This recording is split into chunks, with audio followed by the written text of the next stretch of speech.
Dear electronics lovers, operational amplifier के series में आपको फिर से स्वागत है। और ओपेम्प लीनियर एनालॉग सिस्टम के इस चैप्टर को कंटिन्यू करते हुए हम पढ़ेंगे समिंग एम्पलीफायर, जो कि एक बहुत ही सिंपल सा टॉपिक है। समिंग एम्पलीफायर को ओपेम्प एडर भी कहा जाता है। ओपेम्प एडर बिकॉज ये ओपेम्प से बना होता है, और ऑब्वियसली समिंग मतलब जो मेरे इनपुट वोल्टेजेज होंगे उसका समेशन करेगा, उसका एडिशन करेगा, इसलिए इसको ऑप एम्प एडर भी सिंपली कहा जाता है। मोस्ट फेमसली इसे ऑप एम्प एडर ही कहा जाता है।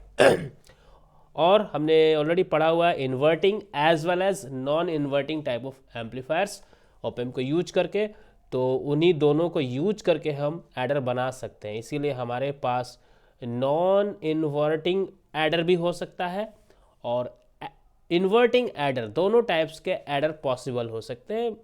मैं कैसे भी कॉन्फ़िगर कर सकता हूँ अपने ऑप एम्प एडर को, दैट इज समिंग एम्पलीफायर को। सो नॉन इन्वर्टिंग एडर उसका नाम होगा। अगर आप नॉन इन्वर्टिंग एम्पलीफायर यूज करते हो तो नॉन इन्वर्टिंग एडर बोलेंगे, और अगर आप इन्वर्टिंग यूज करते हो तो simply it will be named as inverting adder, as simple as that. So let's first begin with our non-inverting type of adder, that is non-inverting adder. Non-inverting adder हमारा पहला topic होगा। हमने already non inverting configuration setup देखा हुआ है। It somehow it looks like एक triangle बनाते हैं, इन्वर्टिंग टर्मिनल को ऊपर, नॉन इन्वर्टिंग टर्मिनल को नीचे दिखाया जाता है। दो टर्मिनल हम यहाँ दिखाते हैं। एक आउटपुट टर्मिनल होता है, वी आउटपुट होगा। आउटपुट से हमारा एक फीडबैक पाथ जाएगा और एक रेजिस्टेंस होगा फीडबैक नेटवर्क बनाते हुए, जो कि आरएफ से नॉर्मली हम उसको डिनोट करते हैं। उसके बाद नॉन इन्वर्टिंग एडर क्या होगा? नॉन इन्वर्टिंग का मतलब है, sorry for this, non inverting का मतलब हमारा जो इनपुट होगा वो नॉन इन्वर्टिंग टर्मिनल से सप्लाई होगा। फीडबैक पाथ में पूरा कंप्लीट कर लेता हूँ। यहाँ पे भी एक रेजिस्टेंस होगा, यहाँ पे एक रेजिस्टेंस R1 दे देते हैं और इसको ग्राउंड कर दिया जाएगा, क्योंकि मेरा इनपुट नॉन इन्वर्टिंग टर्मिनल पे अप्लाई होने वाला है, इसलिए इन्वर्टिंग टर्मिनल ग्राउंडेड है। देख लीजिए, simple. You can refer my class of inverting and non inverting amplifier, उस क्लास को आप रेफर करेंगे, यू बेटर अंडरस्टैंड दैट। ठीक है। सो R1 यहाँ होगा, RF फीडबैक पाथ होगा, V नोट यहाँ से आउटपुट निकलेगा, और यहाँ पे मैं इनपुट सप्लाई करने वाला हूँ। सी, डायरेक्टली मैं इनपुट सप्लाई कर सकता हूँ। अगर मैं यहाँ डायरेक्टली एक इनपुट सप्लाई देता हूँ, if I apply N input voltage at this point directly, it will be simply non inverting amplifier. But मैं इस नॉन इन्वर्टिंग सेटअप को एडर की तरह बनाना चाहता हूँ, तो मैं वो इनपुट वोल्टेजेस को यहाँ देने वाला हूँ ऑब्वियसली, जिनको मैं ऐड करना चाहता। Obviously it will be more than one input voltage, because आपको ऐड करना है। दो हो सकते, तीन हो सकते, मोर देन थ्री हो सकते अकॉर्डिंगली। सो सिंपलेस्ट जो हम एक एडर देखेंगे, दो इनपुट का फिलहाल मैं यहाँ पे दिखाने वाला हूँ आपको, राइट। सो दो इनपुट वोल्टेज में दूसरा कलर ले लेता हूँ आपके लिए। एक यहाँ से मैं ऐसे टर्मिनल ले लेता हूँ, और यहाँ पे दो, एक रेजिस्टेंस, दूसरा रेजिस्टेंस। जो भी इनपुट में दूंगा उसको एक रेजिस्टेंस के माध्यम से दूंगा। ये एक रेजिस्टेंस है, I think it is a visible diagram, let me correct it. तो यहाँ पे मैं एक डायग्राम बना रहा हूँ, एक रेजिस्टेंस के थ्रू होगा। ठीक है। यहाँ पे मैं RA रेजिस्टेंस दूंगा, VA वोल्टेज को देना है तो RV रेजिस्टेंस दूंगा VV वोल्टेज के लिए। इसी तरह से एक और दे सकता हूँ, RC resistance and VC voltage. फिलहाल सिंपल करने के लिए चीज़ों को मैंने एक VA वोल्टेज दिया है और VV वोल्टेज दिया है। ठीक है। Let me redraw this. थोड़ा सा आपको हो सकता है ये ख़राब लग रहा हो डायग्राम, करेक्शन कर देता हूँ इसका मैं। तो यहाँ पे सिंपल ऐसे करके एक रेजिस्टेंस है जिसका नाम है RV। सो RA एक रेजिस्टेंस है, RV एक रेजिस्टेंस है। VA जो है वो RA के माध्यम से होते हुए इस टर्मिनल पे जा रहा है, this terminal, that is non inverting terminal obviously. ठीक है। Let me explain and recollect the diagram, जो हम लोग डायग्राम अब तक बनाते रहे। VA जो है वो RA के माध्यम से जा रहा है नॉन इन्वर्टिंग टर्मिनल पे, और VV जो है वो RV रेजिस्टेंस के माध्यम से होके जा रहा है ऑब्वियसली नॉन इन्वर्टिंग टर्मिनल पे। और ये इस तरह से पता चलता है कि एक नॉन इन्वर्टिंग सेटअप है और दो इनपुट वोल्टेजेस में लगाया हूँ। इसका सिंपल मतलब है कि इन दोनों को मैं ऐड करना चाहता हूँ, इसलिए ये एक एडर है। ठीक है. Now see we'll start the analysis how this output is going to become the addition of these two voltages. Obviously this is an adder, this is an adder, so what we expect this V output as the my VA plus my VV, यही expect करता हूँ मैं. और इसी expectation के साथ मुझे कुछ ऐसा कन्फिग्रेशन करना होगा, एंड कन्फिग्रेशन तो ऑलरेडी मैंने कर दिया. Even the ratio what I'm using here R1, RF, RA, RB, ये जो the values of this used resistances will be according so that कि मेरा जो आउटपुट निकलेगा इन दोनों का सिंपल एडिशन होगा. ठीक है. तो this circuit is going to be, हमने ऑपरेशनल एम्पलीफायर के फर्स्ट इंट्रोडक्शन क्लास में ये समझा था कि जितने भी ऑपरेशंस होते हैं, यानी addition, multiplication, even subtraction, differentiation, integration, even logarithmic operations भी हम आगे जाके देखेंगे जो कि नॉन लीनियर ऑपरेशंस होगा. तो ये सारे मैथमेटिकल ऑपरेशन की वजह से ही इस टॉपिक का नाम है operational amplifier, right. Operational amplifier. So देखिए अब कैसे हम एनालाइज करने वाले हैं इसको. एनालिसिस में nothing new we are going to do because we have enough understanding about this type of circuits, that is non inverting amplifiers, और इन्वर्टिंग जब पढ़ेंगे उसका भी. सो सिंपल करने जा रहा हूँ. हम लोग जानते हैं कि इसका एनालिसिस कहता है कि जो आपका आउटपुट होगा, सपोज यहाँ पे, let me take a different colour again, white will be better. यहाँ पे जो वोल्टेज है, सपोज वो Vx अवेलेबल है, Vx वोल्टेज है. तो अगर यहाँ पे Vx वोल्टेज में डायरेक्टली दिया होता, अगर मैं ऐसा करता, तो मेरा जो आउटपुट होता वो सिंपली ये होता 1 plus RF divided by R1. ठीक है. ये फीडबैक पाथ का रेशियो है RF और R1 प्लस 1 इंटू जो मैं यहाँ पे Vx दे रहा हूँ, this voltage, see this voltage, ठीक है, ये वाला वोल्टेज, यही हमारा आउटपुट होता. लेकिन मैं Vx नहीं दे रहा हूँ डायरेक्टली, मैं VA दे रहा हूँ, VV दे रहा हूँ, वो भी एक रेजिस्टेंस के डिस्ट्रीब्यूशन से दे रहा हूँ. तो मैं देखने वाला हूँ कि Vx की वैल्यू इसके टर्म्स में क्या होने वाली है. तो मैं बता दूं आपको, पोटेंशियल डिवाइडर रूल के अकॉर्डिंग अगर आप समझो तो Vx की जो वैल्यू होगी वो VA into RV divided by RA plus RV plus VV into RA divided by RA plus RB. ठीक है. ये सिंपल है वोल्टेज का डिस्ट्रीब्यूशन. अगर आप समझते हो करंट के थ्रू, जिस तरीके से भी आप इसको एनालाइज करो, you will get this only. And if ever doubt what I follow the rule, very simple rule. एक रेजिस्टेंस है, let me take different colour so that ये सिर्फ एक्सप्लेनेशन के लिए है, इस पार्ट को एक्सप्लेन कर रहा हूँ कि किस तरह से है. यहाँ से लेके एक रेजिस्टेंस है, उसके बाद एक सेंटर पॉइंट है, एक दूसरा रेजिस्टेंस है. यहाँ पे मैं VA वोल्टेज अप्लाई कर रहा हूँ, यहाँ पे मैं VV वोल्टेज अप्लाई कर रहा हूँ. इस रेजिस्टेंस का नाम मेरा RA है, इस रेजिस्टेंस का नाम मेरा RB है. नाम मतलब वैल्यू भी समझ सकते हैं आप उसको, ऑब्वियसली वैल्यू है. ठीक है. और इस पॉइंट का वोल्टेज मेरा Vx है. तो मैं Vx अगर निकालना चाहता हूँ तो पहले VA को अप्लाई करूँगा, तो इसको ग्राउंड मानूंगा. तो मेरा Vx का value because of this voltage, this VA की वजह से आएगा, वो VA इंटू RB रेजिस्टेंस, क्योंकि इधर जीरो है, तो RB divided by RA plus RB.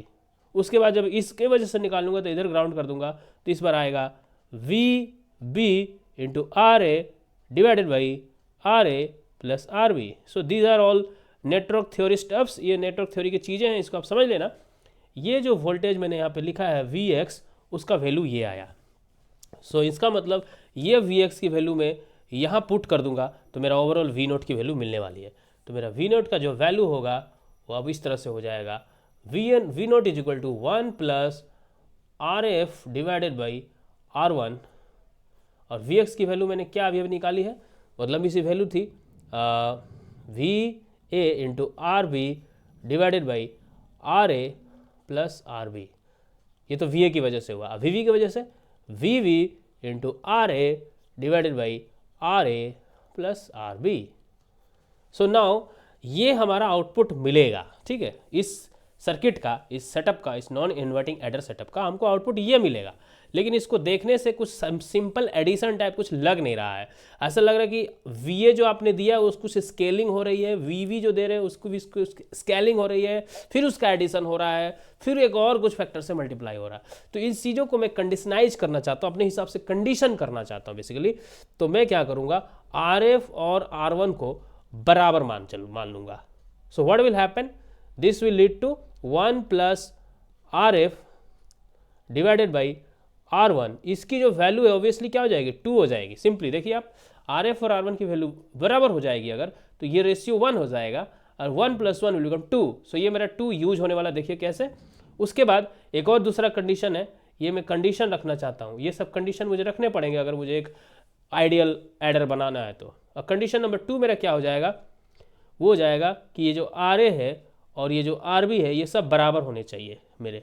इसको किसी पर्टिकुलर वैल्यू के बराबर कर देता हूँ मैं, ठीक है। This RA and this RB, right, this RA and this RB, this are going to be equal. If going to be equal then what will happen, यहाँ पे RA divided by RA plus RB है।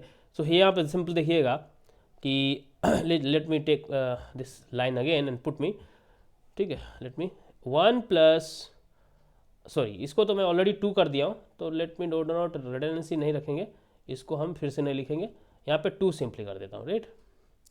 तो यहाँ पे जो value है वो हो जाएगा 2, ये वाली जो वैल्यू है वो मैंने कर दी बराबर 2 कर दिया, तो यहाँ पे 2 आ गया।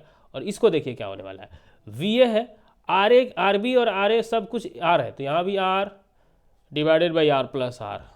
सिंप्लिसिटी के लिए मैं लिख रहा चीज़ों को, VV into R divided by R plus R, ठीक है।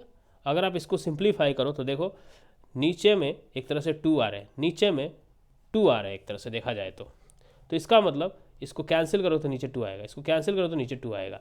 सो ऊपर में VA/2 है, VV/2 है और इधर भी 2 है। तो एक बार और लिख देता हूँ मैं आपके लिए, what I can write is VA plus VV, sorry this is VV divided by 2. So these two gets cancelled. So what I finally get, V0 is equal to VA plus VV. So this is a simple addition. So this is how we are realizing this circuit to add my input voltages. So यहाँ पे आप देख सकते हो कि VA और VV का addition है। So this is what is adder, यही तो एडर है, ऐड कर दिया मैंने। So एडिशन हो रहा है, so this is adder circuit, right? We are adding here, तो we are adding, so that's why this is adder. तो आपको यहाँ कुछ करना नहीं है, you have to only understand and remember the features and diagrams and analysis of non inverting amplifier. उसमें आप इस तरह से थोड़ा चेंज, जो ग्रीन कलर से मैंने यहाँ बनाया वो एक यहाँ पे बस this change has to be there, और उस चेंज को आप कुछ यूज करना नहीं है, आपको सिंपल आपका आउटपुट आएगा। वोल्टेज डिवाइडर जानते हैं, तो वोल्टेज डिवाइड के बाद ये वाला एक आउटपुट आपको फाइनली मिलेगा। What output, this output you will finally get this output. उसके बाद ये जो आउटपुट मिल जाएगा, उसके बाद ये कंडीशन नंबर 1 और कंडीशन नंबर 2 आप खाली यहाँ पे लगा दो, तो उसके बाद आपका फाइनली कंफर्म हो जाता है कि एडर एडिशन का काम कर रहा है, ठीक है। सारे रेजिस्टेंसेस बराबर, आपस में बराबर करने की जरूरत नहीं है, ये RF और R1 को आपस में बराबर कर दो, और ये वाले यानी कि if you go to the circuit में this and this has to be equal, ठीक है, and this has to be equal to each other. ये कंडीशन आप अगर लगा दो तो नॉन इन्वर्टिंग एडर बन जाता है। जल्दी से हम लोग एक इन्वर्टिंग एडर भी तुरंत देख लेते हैं। Inverting adder, next topic is inverting adder, ठीक है। तो ये भी बहुत सिंपल है, जैसे वो था वैसे ही बिल्कुल सिंपल ये भी होने वाला है। जल्दी से मैं डायग्राम बना दूं और यहीं पे मैं आपका सर्किट एनालिसिस भी करूँगा। यहाँ पे होगा इन्वर्टिंग टर्मिनल, ये हो जाएगा नॉन इन्वर्टिंग टर्मिनल, यहाँ से आपका आउटपुट मिलने वाला है, आउटपुट से एक फीडबैक पाथ जाएगा, यहाँ पे रेजिस्टेंस वही RF जो रेजिस्टेंस होता है एज यूजुअल, और यहाँ पे मेरा इन्वर्टिंग टर्मिनल है। अब देखिए यहाँ पे ध्यान से समझिएगा कि चूंकि मैं इन्वर्टिंग एडर बना रहा हूँ तो मेरा इन्वर्टिंग इनपुट अप्लाई होने वाला है, नॉन इन्वर्टिंग पे ग्राउंड हो जाएगा, तो इसको मैं ग्राउंड कर दूंगा, ठीक है, सिंपली। और यहाँ पे मैं इनपुट देने वाला हूँ, since I am going to do the addition of the inputs, adder बनाने जा रहा हूँ, एडिशन करने जा रहा हूँ, इसका सिंपल मतलब ये है कि मैं मोर देन 1 इनपुट यूज करूँगा, ठीक है। तो यहाँ पे 2 इनपुट भी ले सकता हूँ, लेकिन आपके लिए मैं फिर से यहाँ पे 3 इनपुट ले लेता हूँ, फिर से मतलब सॉरी, पिछली बार मैंने 2 लिया था, अब मैं आपके लिए 3 इनपुट ले लेता हूँ, बिकॉज आप कहोगे हमेशा 2 इनपुट दिखा रहे हो, 3 इनपुट से भी दिखाइए सर, तो 3 इनपुट मैं यहाँ पे ड्रॉ करने वाला हूँ, ठीक है। अब 3 क्या 3000 इनपुट बोलो, काम बिल्कुल सिंपल होने वाला। देखिए यहाँ पे आप सिंपली इस बार मैं V1, V2, V3 कुछ इस तरह का नाम दे देता हूँ। उसी तरह से यहाँ पे R1, R2 और R3 रेजिस्टेंस के थ्रू, जैसे यहाँ पे VA VB मैंने दिया था, वैसे ही यहाँ V1 V2 V3 दे रहा हूँ और यहाँ पे RA RB दिया था तो यहाँ 1 2 3 दे रहा हूँ, ठीक है। यहाँ पे R1 R2 R3 as simple as that. तो ये जो ग्रीन पोर्शन है यही बस एडर के संदर्भ में लगाया है मैंने, अदरवाइज मैं डायरेक्ट एक इनपुट दे सकता था। यहाँ पे डायरेक्ट नहीं, एक रेजिस्टेंस को थ्रू ही देता, बट यहाँ पे 3 दिया हूँ तो 3 पैरेलल रेजिस्टेंस लगाए मैंने। सो अगर सपोज मैं सिर्फ V1 दिया होता तो मेरा आउटपुट क्या होता, ठीक है। अगर सिंपल एक इनपुट दिया होता तो मेरा आउटपुट क्या होता, कुछ ऐसा होता। देखिए RF divided by R1 into V1 होता, ठीक है। लेकिन मैंने इस बार एक और लगाया तो उसको भी एक तरह से आप प्लस कर रहे हो, लेकिन प्लस माइनस माइनस ही होगा, तो ये माइनस आएगा बिकॉज इन्वर्टिंग है, ये माइनस आना ही आना है। तो ये हो गया V1 के लिए, this is the output for the V1। Now V2 के लिए आउटपुट क्या होगा, minus RF divided by R2 V2। तीसरे के लिए RF divided by R3 V3। एक बार थोड़ा सा मैथमेटिकल सिंप्लीफिकेशन कर लेते हैं, माइनस को कॉमन ले लेते हैं, थोड़ा अच्छा लगेगा, मेरा यहाँ पे थोड़ा लुक अच्छा हो जाएगा। RF by R1 into V1 plus RF by R2 into V2 plus RF by R3 close. अगर आपका चौथा रेजिस्टेंस कुछ होता, चौथा इनपुट होता तो उसको ऐड करते, पांचवा होता उसको भी ऐड करते, सिंपल होता। अब यही आपका क्या है, आउटपुट है। एक चीज याद रखिएगा, भले ये एडर है लेकिन इन्वर्टिंग एडर होने की वजह से एक minus sign will be always there. So do not get confuse कि सर माइनस साइन है तो क्या मतलब हुआ, माइनस साइन हो या प्लस साइन हो डजंट मैटर, आपका जो वोल्टेजेस वो ऐड तो हो रहे हैं ना, वो तो ऐड हो रहे हैं, बट इन्वर्टिंग होने की वजह से माइनस तो एक आएगा। अब आप कंडीशन लगा दो कि R1 मेरे R2 और मेरा R3 और मेरा RF सब बराबर है अगर, तो क्या होगा, मेरा आउटपुट जो होगा वो देखिए RF R1 बराबर है, RF R2 बराबर है, RF R3 बराबर है। अगर सारे बराबर है तो ये सारी वैल्यू तो 1 हो जाएगी ना। What I want to say is RF by R1 will become equal to RF by R2 will become equal to RF by R3 will become equal to 1। So it simply means minus 1 means 1 सबसे multiply होने से 1 ही बनेगा, कुछ ही change नहीं होगा। तो ये हो गया। So this is simply your addition. बहुत सिंपल था, ये तो कुछ था ही नहीं इसमें, ज़्यादा बड़ा कंडीशन भी नहीं था। सो आप देख सकते हो कि इन्वर्टिंग एडर में कुछ चेंज नहीं है, बस यहाँ पे जो आपने सेटअप बनाया है वहाँ पे 3 रेजिस्टेंस लगा दिए हैं। सिंपल होता तो सिर्फ एक रेजिस्टेंस के थ्रू आपका इनपुट जाता, बट आपके एडिशन का काम करना तो 1 2 3 more than 1 you are applying the inputs and obviously every single input voltage will go through its on resistance, on उसका अपना एक रेजिस्टेंस होगा, ठीक है। तो इस तरह से आप इन्वर्टिंग और नॉन इन्वर्टिंग एडर बना सकते हैं एंड इस तरह से समिंग एम्पलीफायर का टॉपिक खत्म हो जाता है। और अगले टॉपिक में हम कोशिश करेंगे शुरू करने का नॉन लीनियर एनालॉग सिस्टम, जिसमें हम logarithmic as well as exponential amplifier, इसके अलावा भी अगर कुछ पॉसिबल होगा जो नॉन लीनियर एनालॉग सिस्टम से बिलोंग करेगा तो वहाँ डिस्कस करने की कोशिश करेंगे। Thank you for now.